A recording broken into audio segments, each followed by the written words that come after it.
Ayan mga kaprobinsya, magandang umaga po sa ating lahat. Sa ngayon ay patuloy yung aking paghukay mga kaprobinsya dahil marami pa tayong punla na sili.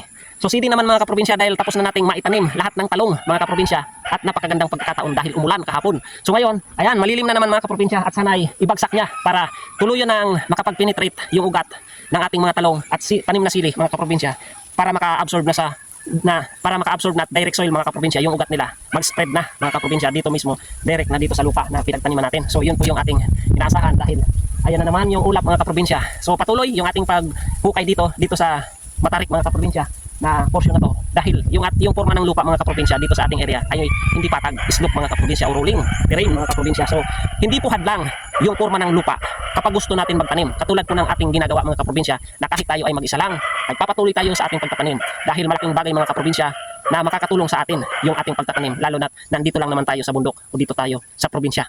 So sayang yung area natin mga kaprobinsya kaya lagi kong sinasabi hindi natin hayaan na nakatiwangwang yung ating lupa na kung saan kailangan mapakinabangan natin ang bawat sulok ng ating area mga kaprobinsya. So tara, samahan niyo ako. Let's go! Alright!